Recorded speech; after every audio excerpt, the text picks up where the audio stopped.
H1B వీసాల గురించి మనకి బాగా ట్రెండింగ్‌లో అవుతా ఉంది అండి.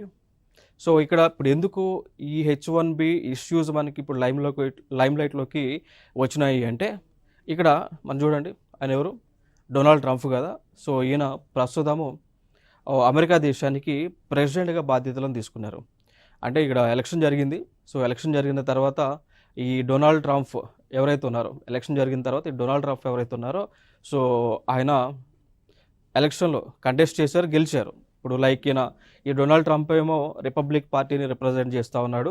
అపోజిషన్‌లో అటుపక్క కమలా హారిస్ కంటెస్ట్ చేశారు డెమోక్రాటిక్ పార్టీ క్యాండిడేట్‌గా. సో, ఫైనల్‌గా వీళ్ళిద్దరికి మధ్య ఎలక్షన్ జరగగా, ఈ నవంబర్‌లో ఎలక్షన్ జరిగితే ఈ డొనాల్డ్ ట్రంపే విన్ అవ్వడం జరిగింది అండి.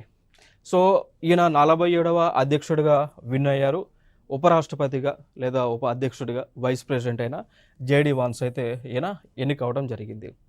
సో, అయితే గతంలో డొనాల్డ్ ట్రంప్ ఆల్రెడీ 45వ ప్రెసిడెంట్‌గా అమెరికాకు ఉన్నాడు. సో, ఆయన తర్వాతనే మనకి జో బైడెన్ వచ్చాడు కదా! సో, ఆయన తర్వాత మళ్ళీ ఈయన సెకండ్ టైమ్ అయ్యాడు కదా! సో, ఈయన 45థ్ ప్రెసిడెంట్‌గా ఉన్నటువంటి సమయంలో H1B వీసాల పైన భారీగా రిస్ట్రిక్షన్స్‌ని విధించాడండి.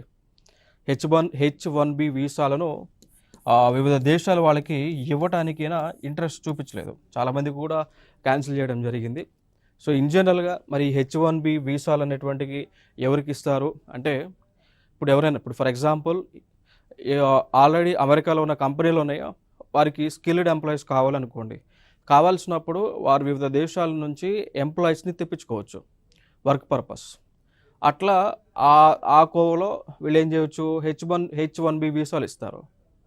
ఇప్పుడు అమెరికాలో ఉన్నటువంటి కంపెనీ ఏదైతే ఉందో, సో, వాళ్ళకి ఎంప్లాయీస్ కావాలి అంటే గనక వాళ్ళ ద్వారా H1B వీసాలు అనేటువంటివి అమెరికా జారీ చేస్తూ ఉంటుంది. అర్థమైందా? సో, వర్క్ పర్మిట్ వీసాలుగా మనం చెప్పుకోవచ్చు. సో, జనరల్‌గా ప్రతి సంవత్సరము కూడా ఈ H1B వీసాలు అమెరికాలో 65,000 మందికి ఇస్తూ ఉంటారు. బట్ అడిషనల్‌గా అవి కాకుండా 20,000 మందికి ఎవరైతే మాస్టర్ డిగ్రీ చేశారో అడిషనల్‌గా 20,000 వీసాలను ఇస్తూ ఉంటారు.